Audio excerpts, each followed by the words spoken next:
misalnya ini adik-adik yang mau daftarkan ceritanya, tapi di atas namakan juga dengan sekolah. Jadi ini yang dia membuka lembaga pendidikan dan lembaga atau misalnya adik-adik mau daftarkan ceritanya juga atas nama sendiri, tidak dialihkan ke sekolah. Jadi yang umum ya. Setelah itu dari sini kita pilih lagi penyelipaan. Nah, jenis itu banyak sekali. Jadi ada karya tulis, karya seni, karya fotografi. Jadi kalau misalnya kita juga ada yang hobi foto-foto, itu juga bisa didaftarkan. Terus ada drama, koreografi, karya rekaman dan karya lainnya. Data penciptanya adik-adik ini mungkin ditambahkan. Jadi pencipta itu bisa lebih dari satu. Jadi biasanya itu atas nama adik-adik sendiri dengan mungkin gurunya yang membimbing mungkin, atau mungkin mau dibuat wali kelasnya atau siapa, itu tergantung dari kesepakatan bersama. Kemudian data program hak cipta yang tadi saya bilang ini bisa diberikan ke sekolah ibu. Kita ada itu contoh mungkin ya adik-adik sudah pernah unggah di YouTube hasil karyanya. Nah itu secepatnya langsung bisa di copy linknya lalu dimasukkan di sini seperti itu. Tapi ingat kalau sudah satu kali dipublis sosmed berarti itu tanggal pertama kali dipublis. Seperti jadi sebelum dipublis sebaiknya diurus dulu ini dia punya pendaftaran cipta baru di share hasil karya supaya tidak ada yang menjiplak seperti itu. Oke, jadi sekarang kita ke ruangan pelayanan hukum ya. Saya antar ke belakang, langsung kita naik ke aula. Oke.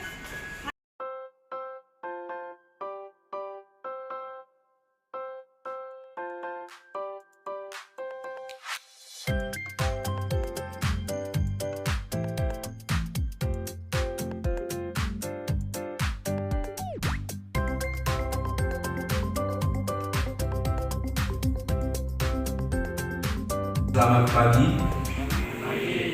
Assalamualaikum warahmatullahi wabarakatuh. Salam sejahtera bagi kita semua. Om Swastiastu, Namo Buddhaya, dan salam Pancasila. Yang saya hormati Ibu Guru yang hadir pada pagi ini, Ibu Sofatia, Ibu Dia, hormati adik-adik anak-anakku, siswa-siswi SMK Negeri 2 Palu yang hadir pada pagi ini.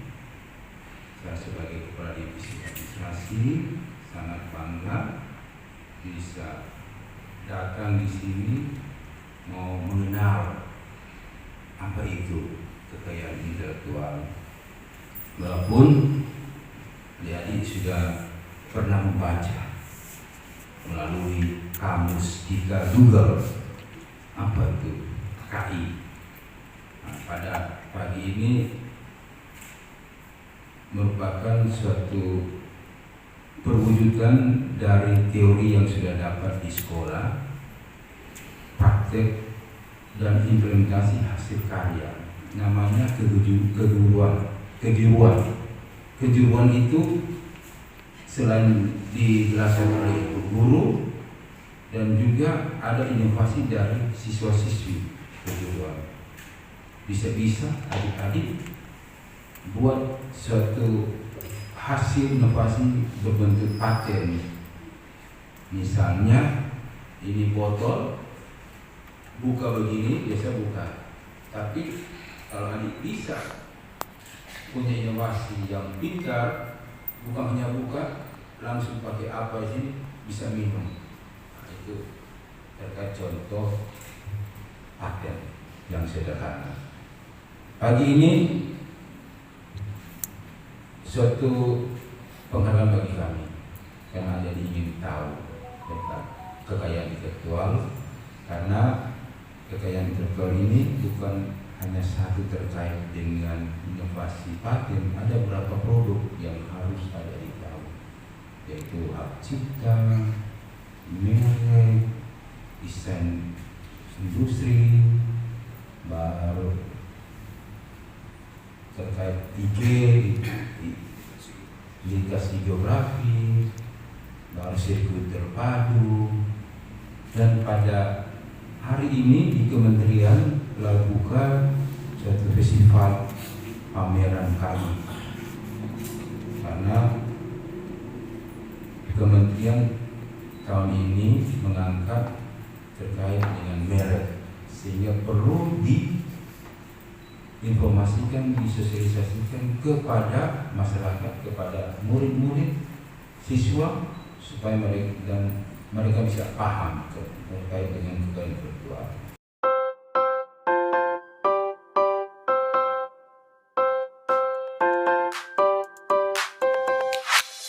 Itu paham ya, tadi itu ya. Jadi kita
tapi jangan lupa kalau memang mau mengambil apalagi mengambil banyak ya, baru mau ditulis juga, jangan lupa mencantumkan siapa pemiliknya, itu yang paling utama kan. Contoh umpamanya adik bikin lagu, terus adik mau mengcover lagu tersebut, ya jangan lupa ditulis penciptanya ya kan? Penciptanya itu yang paling utama itu. Jadi hak cipta itu ada hak moral. Jadi moralnya itu kepada siapa deh? Kepada penciptanya ya kan? Nah itu yang paling utama, itu penciptanya. Kita menghargai, walaupun ini secara ekonomi dia tidak mendapatkan, tapi secara moralnya dia tertulis namanya di situ ya kan? Berarti yang menciptakan itu berarti kita harus hargai ya kan? Itu. Jadi kalau adik-adik memang mau mengambil referensi contoh atau memang mau mengambil di dunia internet, ya silakan download saja itu. Sepanjang tidak menyalahi itu kan aturan. Kecuali adik memang mau mengambil terus adik mau secara utuh mempublikasikan lagi, terus ada nilai ekonominya di situ, pasti yang punya itu akan menuntut, ya kan? Akan menuntut itu. Tapi kalau selama tidak istilahnya viral ya, itu ya silakan ambil saja, ya kan? Tidak gitu. Tapi kalau kalian ini lebih bagus berusaha berkreasi juga ya. Paling utama itu berkreasi. Oke? Sudah? Sudah, Ibu. Ada lagi? Gitu. Assalamualaikum warahmatullahi wabarakatuh. Apakah permohonan membuat merek prosesnya lama? Pembuatan merek itu, ini maksudnya pendaftarannya atau pembuatan logonya?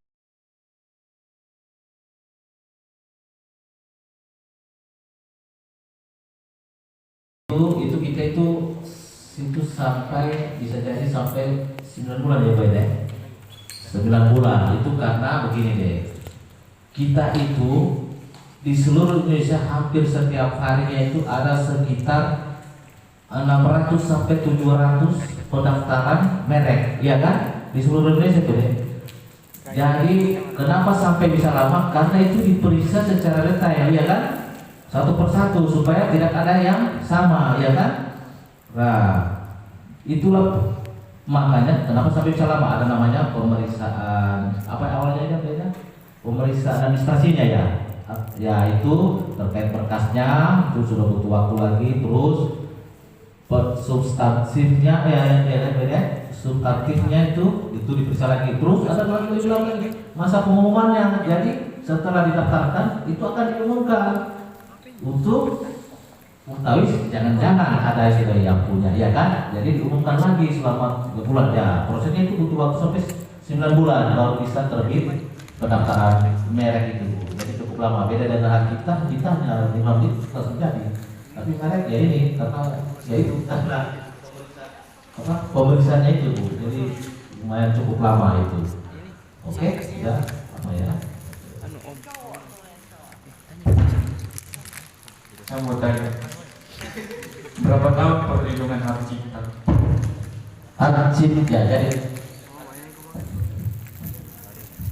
hak cipta itu perlindungannya berbeda-beda deh. Jadi begini, kalau dia berbentuk sastra atau semacam musik, semua itu karya karya musik, karya sastra itu dia berlaku selama 70 tahun itu yang saya jelaskan tadi itu.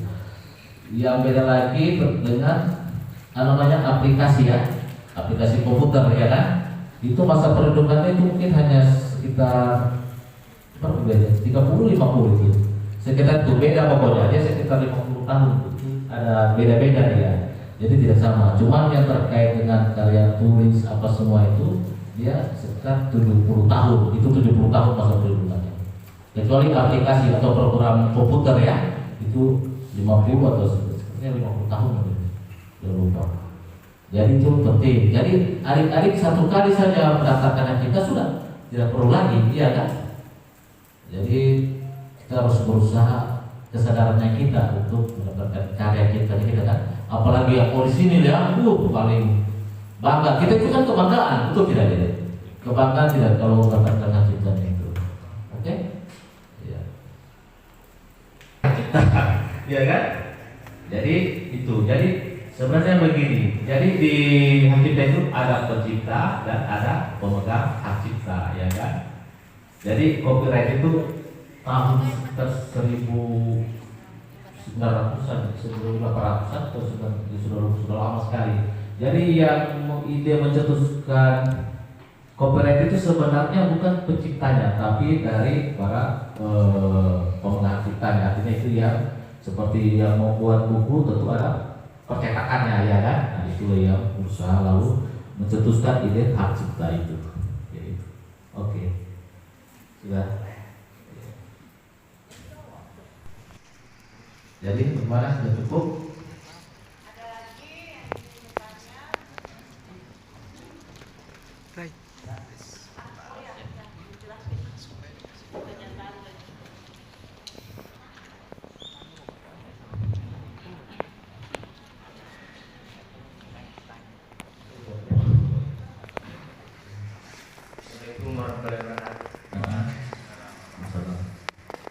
Saya ingin bertanya, contohnya saya punya ciptaan lagu tapi belum saya daftarkan. Tiba-tiba lagu saya itu sudah orang bawakan tapi tanpa sepengetahuan saya. Bagaimana cara penyelesaiannya? Apakah saya bisa menuntut royalti atau belum? Jadi ini terkait royalti kan. Jadi begini deh, kita itu ada namanya mediasi, ya kan? Jadi sebelum masuk di tahap pengadilan kita ada namanya tahap mediasi. Jadi terkait yang adilan tadi itu berarti diambil ya, ceritanya diambil ya kan? Itu bagaimana kita berusaha untuk memediasi agar tidak sampai ke pengadilan, ya kan? Karena di situ pasti tergantung lagi dari pelapor dan terlapor, ya kan? Ada apakah itu bisa dimediasi atau tidak, ya kan? Nah itu kembali lagi di situ. Dia kalau contoh kasus kayak Ahmad Dhani dan siapa? Once ya, tahu kan? Pasti nonton kan? Itu sampai di pengadilan tidak? Tidak kan? Sampai pengadilan enggak kan? Hanya sampai sebatas itu kan? Jadi itu sudah ada mediasi. Jadi Ahmad Dhani melarang lagunya. Padahal yang menyanyi si Once, iya kan? lagu Dewa ya, lagu Dewa ya, 19 itu kan yang menyanyi si Once, tapi padahal mereka satu grup kan, tapi kenapa Ahmad Dhani melarang? Karena ya dia penciptanya kan, iya kan, itu kan contohnya di situ. Tapi apakah sampai pengadilan? Ya ada sampai pengadilan. Mungkin sudah ada dililan, artinya sudah ada dililan di situ kan? Itu karena hak apa sih? Hak ekonomi, iya kan? Hak ekonomi, karena sudah ada nilai ekonomi yang besar, ya wajar lah Ahmad Dhani menuntut kamu si Once jangan bawa lagunya saya. Kau tampil solo silakan, tapi jangan bawa lagunya saya. Itu prinsipnya, iya kan? Begitu. Jadi itu tergantung lagi dari dua pihak. Tapi paling utama itu kita mediasi tempatnya, ya kan? Sebelum sampai di pengadilan. Gitu. Jadi pengadilannya kita bukan di pengadilan kayak di sini kan? Pengadilan apa ini? Di apa? Samratulangi bukan? Dia namanya pengadilan apa? Niaga. Itu adanya di mana di sini? Sulawesi. Adanya di Makassar. Pengadilan niaga sini. Jadi pengadilan niaga itu hanya 5, ada di Makassar, ada di Medan, dan di Jawa ada 3, Jakarta, Jawa Tengah, dan Jawa Timur. Itu. Oke ya? Oke deh. Ada lagi?